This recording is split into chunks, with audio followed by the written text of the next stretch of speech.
আমার ননদ প্রত্যেক মাসে নিজে পছন্দ করে একটা ছেলেকে বিয়ে করত, কিন্তু অদ্ভুতভাবে বিয়ের প্রথম রাতেই তার বর মারা যেত। আমরা সবাই খুব চিন্তিত ছিলাম, কারণ আমার ননদের এখন অবধি 3বার বিয়ে হয়েছে।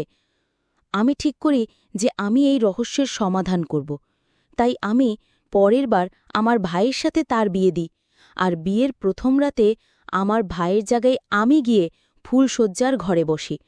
তারপর আমার ননদ যা করে সেটা দেখে আমার আফসোসের শেষ থাকে না, কারণ সে তো আমার। নাম ফতিমা। আমি 3 ভাইয়ের একমাত্র বোন ছিলাম। 2জন ভাই আমার থেকে বড় ছিল আর একজন ছোট ছিল। আমার ছোট ভাইয়ের সাথে আমার খুব বন্ধুত্ব ছিল, কারণ সে আমার থেকে মাত্র 1 বছরে ছোট ছিল। আমার 2 বড় ভাইয়ের বিয়ে হয়ে যাবার পর আমার মা বাবা আমার বিয়ে নিয়ে ব্যস্ত হয়ে পড়ে। আমার বিয়ের কথা শুনে আমার ছোট ভাই ইয়াসিনের খুব মন খারাপ হয়ে যায়, কারণ সে চায় না আমি বাড়ি ছেড়ে যাই। কিন্তু সমাজের এটাই নিয়ম যে মেয়েদেরকে বিয়ে করে অন্য বাড়িতে চলে যেতে হবে। আমার একটা ভালো ঘরে বিয়ে ঠিক হয়। আমার শ্বশুরবাড়িতে আমার এক অবিবাহিত ননদ ছিল। বাকি সব ভাই বোনেদের বিয়ে হয়ে গেছিল। আমার শ্বশুরবাড়ির লোকেরা চাইছিল যে আমার বিয়ে হবার আগে আমার ননদের বিয়ে দিতে। আমার ছোট ভাই ইয়াসিন তখন বিদেশ যাবার জন্য তৈরি হচ্ছিল। ওরা চেয়েছিল যে আমার ননদের বিয়ে আমার ভাইয়ের সাথে দিতে।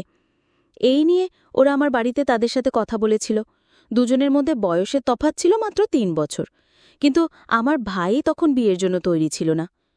আমার ভয় হচ্ছিল যে এই কারণে আমার বিয়েটা ভেঙে না যায়, কিন্তু আমার শ্বশুরবাড়ির লোকেরা কিছু মনে করে না, আর আমার বিয়ে ভাঙেও না। ওরা আমার ননদের বিয়ে অন্য একটা জায়গায় ঠিক করে। আমি শুনেছিলাম যে আমার ননদের পছন্দ করা ছেলের সাথে তার বিয়ে হবে। আমাদেরকে ওরা তার বিয়েতে নিমন্ত্রণ করেছিল, কিন্তু আমার শরীরটা ভালো ছিল না, তাই আমি যেতে পারিনি। আমার মা বাবা সেখানে গিয়েছিল। তার বিয়ে শহরেই লচ্ছিল, তাই মা বাবা রাতে বাড়ি ফিরে আসে। পরের দিন সকালে আমরা খবর পাই যে বিয়ের প্রথম রাতে আমার ননদের স্বামী মারা গেছে। এটা শুনে আমরা হতবাক হয়ে যাই। আমরা সবাই তার শ্রাদ্ধে যাই। বিয়ের প্রথম রাতে তার স্বামীকে হারানোটা সব মেয়ের পক্ষে একটা বড় ধাক্কা। আমি বুঝতে পারছিলাম আমার ননদের মনের ভিতর কি চলছে। তারপর সেই ছেলেটাও আবার তার পছন্দ করা ছেলে ছিল। আমি প্রায় ওই বাড়িতে আমার ননদের সাথে দেখা করতে যেতাম। মনে হতো তার সাথে গল্প করলে তার মনটা ভালো হবে। কিন্তু আমি অর্ধেক দিন সেখানে গিয়ে আমার ননদকে দেখতে পেতাম না। আমার শাশুড়িমা বলতেন যে ও তার বন্ধুর বাড়ি গেছে।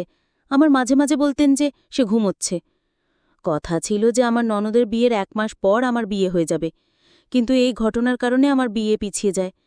আমি ভেবেছিলাম যে হয়তো 3-4 মাস পর আমার বিয়ে হবে, কিন্তু আমার শ্বশুরবাড়ির লোকেরা খুব বেশি অপেক্ষা করে না।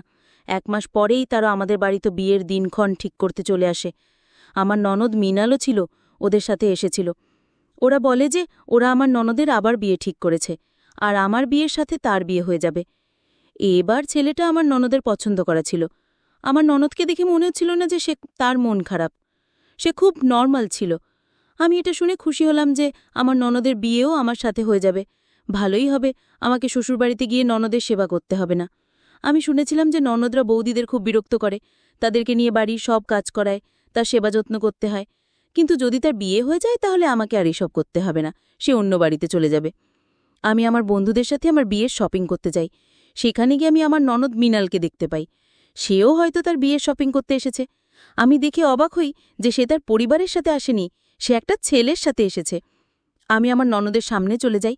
ভেবেছিলাম সে হয়তো আমাকে দেখে ঘাবড়ে যাবে, কিন্তু সে উল্টে আমাকে তার হবু স্বামীর সাথে পরিচয় করিয়ে দেয়। সে বলে, বৌদি, এই হলো আমার হবু স্বামী, এর সাথে আমার বিয়ে হতে চলেছে। ওকে দেখে মনে হচ্ছিল না যে ও এর আগেও কাউকে পছন্দ করত। আমি শপিং সেরে বাড়ি ফিরে আসি। কয়েকদিন পর আমার মেহেন্দি হয়। একটা বড় ম্যারেজ হলে আমার মেহেন্দির অনুষ্ঠান হয়। সেদিন আমি আমার ননদকে চাদর চাপা দিয়ে এক জায়গায় যেতে দেখি। তাকে জিজ্ঞেস করতে সে বলে, বৌদি, আমি একটু বেরোচ্ছি, আমি 10 মিনিটে ফিরে আসব। সে যখন ফিরে আসে তখন তার হাতে কিছু একটা ছিল, যেটা সে আমার থেকে লুকিয়ে ফেলে। আমি ভাবি যে সে কি এমন জিনিস করছে যে সে আমার থেকে লুকোচ্ছে। আমার ননদ কি করে বেড়াচ্ছে আমি কিছুই বুঝতে পারছিলাম না। বিয়ের আগে আমি যখন পার্লারে গেছিলাম সেখানে আমার ননদের সাথে দেখা হয়। সে সারাক্ষণ তার হবু স্বামীর সাথে কথা বলে যায়। তারপর আমার বিয়ে হয়ে যায়, আর আমি আমার শ্বশুরবাড়িতে চলে আসি। আমার ননদ শ্বশুরবাড়ি চলে যায়। আমার বিয়ের প্রথম রাতে আমি ঘরে বসে আমার স্বামীর জন্য অপেক্ষা করছিলাম। আমার স্বামী ঘরে এসে আমাকে একটা সুন্দর গিফট দেয়, কিন্তু সেটা খোলার আগে কেউ একজন এসে আমার ঘরের দরজাটা জোরে জোরে ধাক্কা মারে। তিনি আমার শাশুড়ি মা ছিলেন। তিনি তার ছেলেকে বলেছিলেন দরজাটা খুলতে। আমার স্বামী তাড়াতাড়ি গিয়ে দরজাটা খোলে, আর আমার শাশুড়ি মা তার ছেলেকে জড়িয়ে ধরে কাঁদতে শুরু করে। আমার স্বামী জিজ্ঞেস করে, মা কি হয়েছে, তুমি কেন কাঁদছ? মা বলে, সর্বনাশ হয়ে গেছে, সব শেষ হয়ে গেল। তোর বোনের শ্বশুরবাড়ি থেকে ফোন এসেছিল। মীনাক্ষীর স্বামী শরীরটা খুব খারাপ করেছিল, সে একটু আগে মারা গেছে। এটা শুনে আমি হতবাক হয়ে তাকিয়ে থাকি।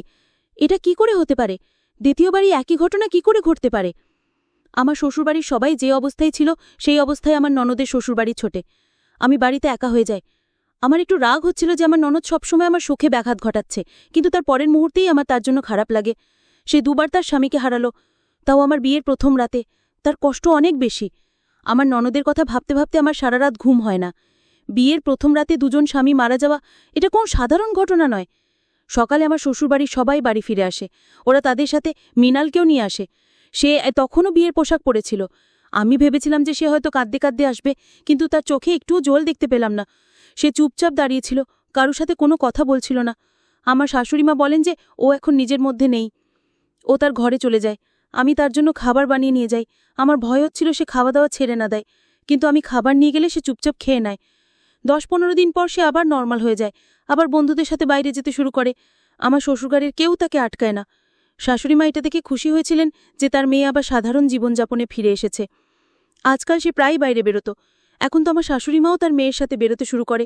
একদিন আমি তাদের পিছনে যাই জানার জন্য যে মামে মিলে কোথায় যায় আর কি করে। আমি দেখি তারা একটা পার্কে যায়। সেখানে আগে থেকেই একটা ছেলে বসেছিল। মামে মিলে তার কাছে নিয়ে গল্প করতে শুরু করে।